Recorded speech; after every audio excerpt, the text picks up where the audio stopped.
இதை செய்கிறதுக்கு எக்ஸ் சமன் எக்ஸின் 3ஆம் அடுக்கு 2இன் 3ஆம் அடுக்கு இருந்தால் 3ஆம் அடுக்கு 3ஆம் அடுக்கு இருந்தால் எக்ஸ் சமன் 2.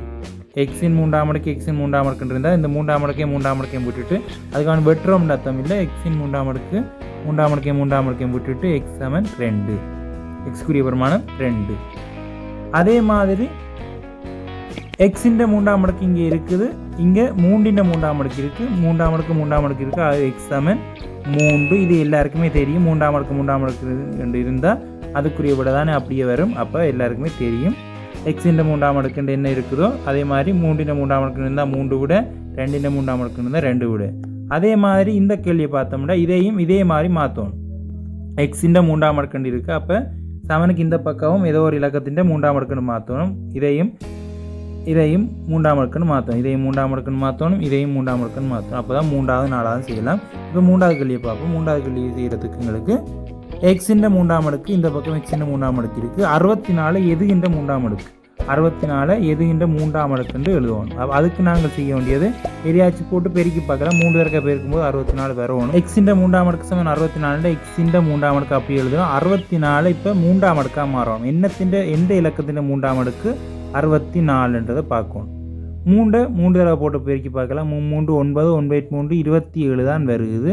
அப்போ இது 3 வராது. 4 போய் விட்டு பார்க்கணும். நன்னாங்கு 4 4 போய்க்க நன்னாங்கு 16 16 4, அதாவது 3 தடவை போட்டு பெருக்கி பார்க்கணும். இந்த இலக்கத்தை 3 தடவை போட்டு பெருக்கி பார்த்தா 64 வருது. நன்னாங்கு 16 16 4 வைக்கணும். 16 4 வைக்கணும்னா 64 சரியாக வருது. அப்போ 4இன் 3ஆம் அடுக்கு 4இன் 3ஆம் அடுக்கு 4இன் 3ஆம் அடுக்கு தான் 64. 4இன் 3ஆம் அடுக்கு 64. இப்போ இதிலிருந்து நாங்கள் எக்ஸின் 3ஆம் அடுக்கு சமன் 4இன் 3ஆம் அடுக்கு மேலடியின திருப்பி எழுதுகிறபடி அது தேவையில்லை. எக்ஸின் 3ஆம் அடுக்கு சமன் 4இன் 3ஆம் அடுக்குண்டா எக்ஸ் சமன் 4. எக்ஸ் சமன் 4. அப்போ இதுக்குரிய விட 4. எக்ஸ் 4 பெருமானத்தை எடுக்குது.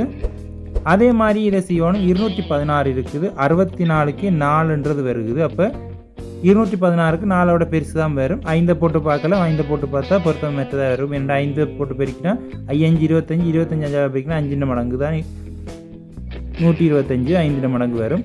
அப்போ 6 போட்டு பெருக்கி பார்ப்போம். 6 6 பெருக்கினா அதாவது எக்ஸின் 3ஆம் அடுக்குண்டா விடையிலையும் அதுகின்ற 3ஆம் அடுக்கு வரும். இப்போ என்ன இலக்கம் தெரியாது. அது 6 போட்டு பெருக்கி பார்த்தோம்னா 6 2 தடவை போட்டு பெருக்கணும்னா 6 6 36 36 6 வைக்கணும்னா 6 6 36 3 மிச்சம் 6 3 18 18 3 216. அப்போ 216ன்றது 6இன் 3ஆம் அடுக்கு.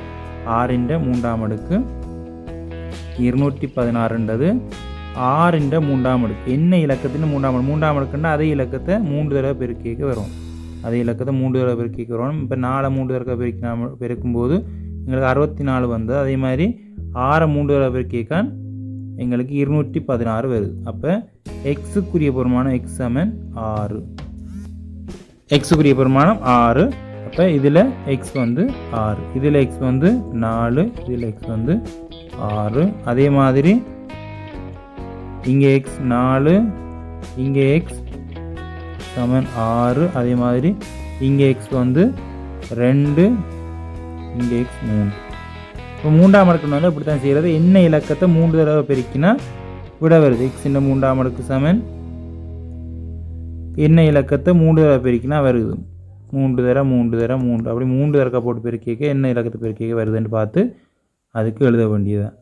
இப்போ அதே மாதிரி இதை பயன்படுத்தி இந்த கணக்குக்குரியபடியே நீங்கள் கமெண்டில் பதிவு பண்ணுங்கள். நாங்கள் இதே மாதிரி வேறுபட்ட காணொலியோடு சந்திப்போம். என்ன சம்மந்தமான காணொலி வேணுமென்றாலும் கருத்தில் பதிவு பண்ணுங்கள். எக்ஸின் 3ஆம் அடுக்கு சமன் 125. ஏற்கனவே 125 சொல்லிட்டோம். எதை 3 தடவை பெருக்கினா வருது என்று சொல்லிட்டோம்.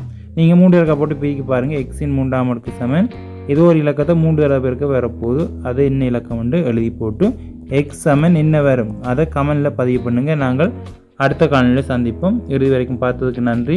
பிடித்திருந்தால் லைக் பண்ணுங்கள். இதே மாதிரி காணொலி வேணும்னா மறக்காமல் சப்ஸ்கிரைப் பண்ணிக்கொள்ளுங்கள். நன்றி.